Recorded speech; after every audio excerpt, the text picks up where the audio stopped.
कर्नाटक की गुफा में मिली रशियन औरत 8 साल से बेटियों संग जंगल की गुफा में कैसे रही जिंदा। बोली सांप दोस्त, इंसानों से लगता है डर। 2016 में रूस की रहने वाली नीना कुटीना भारत आई, लेकिन उनका उद्देश्य पर्यटक बनकर घूमना या व्यापार करना नहीं था। वो एक खास मकसद से यहाँ आई थी, आध्यात्मिक शांति की तलाश में। हिमालय के साधुओं से प्रभावित होकर उन्होंने खुद को सांसारिक जीवन से अलग कर लिया और दक्षिण भारत के जंगलों की ओर चल पड़ी। बिजनेस वीजा पर भारत आई नीना का वीजा 2017 में समाप्त हो गया, लेकिन उन्होंने वापस रशिया लौटने का मन नहीं बनाया। इसकी बजाय कर्नाटक के उत्तर कन्नड़ जिले की राम तीर्थ पहाड़ियों के घने जंगलों में एक गुफा को अपना घर बना लिया। उन्होंने अपना नाम बदलकर मोही रख लिया और अपने 2 बच्चों के साथ तपस्विनी जैसा जीवन जीने लगी। मोही की दोनों बेटियां भारत में ही पैदा हुई। बड़ी बेटी प्रिया अब 6 साल की हैं और छोटी अमा 4 साल की। मोही ने कभी भी अपने बच्चों के पिता के बारे में कुछ नहीं बताया। वे इस हद तक समाज से कट चुकी थीं कि किसी को भी उनकी मौजूदगी की खबर नहीं थी। उनके पास कोई आधुनिक सुविधा नहीं थी, ना फोन, ना इंटरनेट, ना बिजली। उनके दिन की शुरुआत पूजा, मंत्रोच्चार और ध्यान से होती। बच्चों को भी वो योग, भजन और चित्रकला सिखाती। वे बहुत कम कपड़े पहनती और झरनों में नहाती।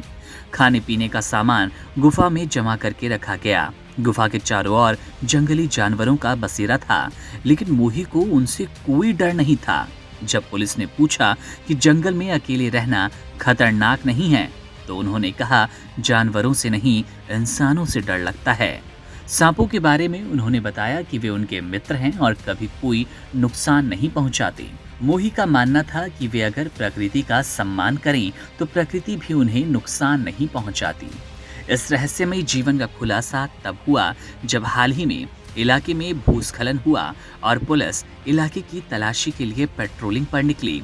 पहाड़ियों के बीच एक गुफा में कुछ कपड़े और एक बच्ची को देखकर पुलिस को शक हुआ। जब वे अंदर गए तो वहां एक महिला, 2 बच्चे और एक रुद्र की पूजा करती हुई मूर्ति मिली। पुलिस अधिकारी हैरान रह गए कि कोई महिला इन 2 बच्चों के साथ इतने सालों से कैसे जंगल में जिंदा रह गई। जब पुलिस ने जांच की तो पता चला कि मोही का वीजा 2017 में खत्म हो गया और वे बिना अनुमति के भारत में थीं। 2018 में वे नेपाल भी गईं, लेकिन वहां से दोबारा भारत लौट आईं और पूरी तरह छिपकर जंगल में रहने लगी। जब पुलिस ने उन्हें बाहर आने को कहा तो वे इनकार करती रहीं, लेकिन अंत में काफी समझाने और सुरक्षा का हवाला देने के बाद वहां से उन्हें निकाला गया। मोही अब वापस रूस नहीं जाना चाहती। उनका कहना है कि भारत ही उनका सच्चा घर है और यहीं उन्हें शांति मिली, जिसकी हमेशा से उन्हें तलाश रही। Subscribe to One India and never miss an update. Download the One India app now.